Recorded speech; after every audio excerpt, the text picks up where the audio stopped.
Aleluia, aleluia, aleluia, aleluia, aleluia, aleluia, aleluia, aleluia.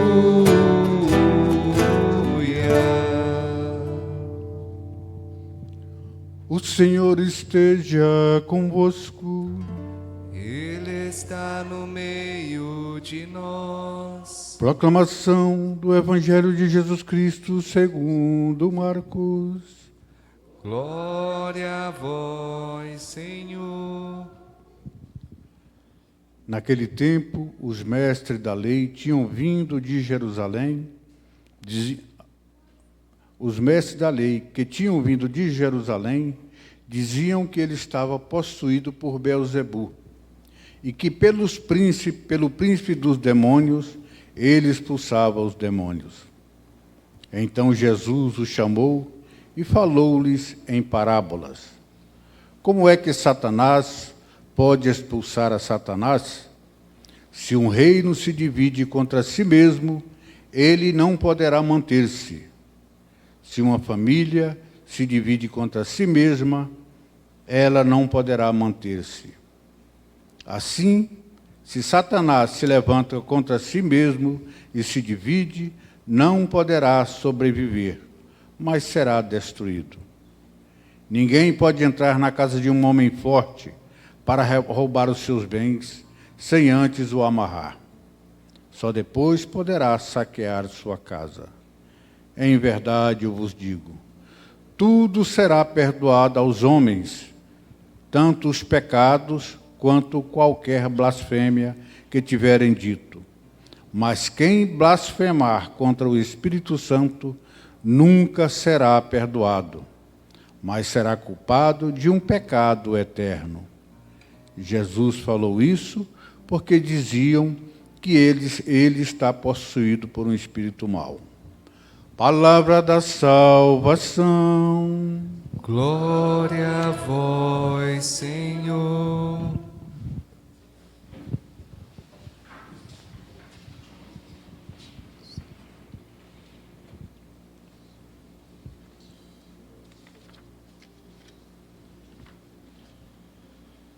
Boa noite, meus irmãos. Que o Espírito Santo nos conduza e conduza a nossa igreja. Nós ouvimos Jesus pregando sobre a não divisão da sua casa, a não divisão do seu trabalho e a não divisão da igreja. Nós, casados, quando a nossa esposa ou nós mesmos não estamos em união, onde um quer uma coisa e outro quer outra coisa, a nossa casa não se sustenta.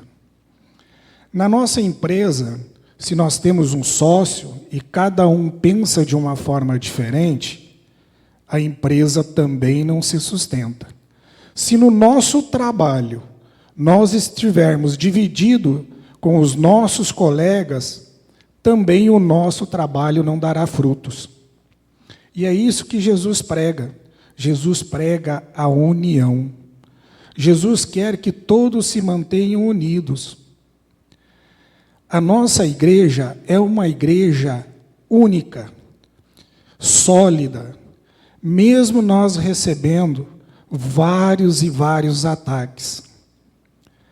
É noticiado na mídia que a Canção Nova está sofrendo uma intervenção, ou melhor, está sofrendo um processo pelo Ministério Público, e isso é uma tentativa de divisão da igreja, que não se sustentará, porque Cristo disse, tu és Pedro, e sobre ti edificarei a minha igreja. Tanto é verdade que não existe nenhuma outra denominação que é tão atacada quanto a Igreja Católica Apostólica Romana. Não há nenhuma outra. Nós somos fiéis ao Evangelho, nós somos fiéis à Sagrada Escritura, nós somos fiéis ao sucessor de Pedro, o Papa, nós somos fiéis aos bispos e aos padres, porque nós entendemos o Evangelho. E Jesus prega exatamente isso. Mas eu gostaria de me deter no Evangelho de hoje, nos versículos 28 e 29. Em verdade vos digo, tudo será perdoado aos homens, tanto os pecados como qualquer blasfêmia que tiverem tido. Aqui nós temos uma promessa do Senhor que todos os pecados serão perdoados, inclusive a blasfêmia. Isso é uma promessa para nós. E Cristo, Deus, Ele não volta atrás. Quando Ele diz uma coisa, Ele sustenta. Mas mais adiante, no versículo 29, mas quem blasfemar contra o Espírito Santo nunca será perdoado, mas será culpado de um pecado eterno. Aqui nós temos um princípio eterno. Não será perdoado todo aquele que blasfemar contra o Espírito Santo. E eu hoje, na minha reflexão, fui buscar o que é a blasfêmia contra o Espírito Santo. Fui estudar, fui buscar em São Tomás de Aquino. E os pecados contra o Espírito Santo são desprezo, presunção, impenitência, obstinação, inveja da graça fraterna, blasfêmia e malícia. Então, se nós não fazemos penitência, pedindo a Deus pelos nossos pecados, nós estamos cometendo um pecado contra o Espírito Santo. No versículo 30, Jesus falou isso, por quê? Porque diziam, ele está possuído por um espírito mau. Nesse versículo, aqui nós temos uma blasfêmia contra o Espírito Santo, porque Cristo estava repleto do Espírito Santo, Cristo foi batizado e sobre ele desceu o Espírito Santo. Então, quando você não acredita na salvação, quando você não acredita no Evangelho, quando você não acredita no Espírito Santo, quando você não acredita que somente pelo meio de Jesus Cristo nós receberemos a salvação, nós estamos cometendo um pecado contra o Espírito Santo. Um dos principais pecados contra o Espírito Santo é a recusa do perdão de Deus. Eu, pelas minhas forças, posso me salvar. Pelas minhas obras, eu posso me salvar. Pelas minhas ações, eu posso me salvar. Isso é um pecado contra o Espírito Santo. Precisamos refletir sobre cada passagem, cada vírgula que o Evangelho nos traz. Quem peca contra o Espírito Santo é obstinado e não se arrepende, por isso não há perdão. O que é uma obstinação? É eu insistir no meu erro. Eu continuar insistindo no meu erro. Eu não preciso da salvação de Cristo. Mesmo no meu leito de morte, se eu ainda me manter obstinado nessa afirmação, eu não receberei a salvação. Mas nós temos uma graça muito maravilhosa. Se nós observarmos em Romanos 5:20, diz, mas onde avultou o pecado, a graça superavultou. Em algumas outras tradições, aonde houve o pecado, houve superabundância da graça.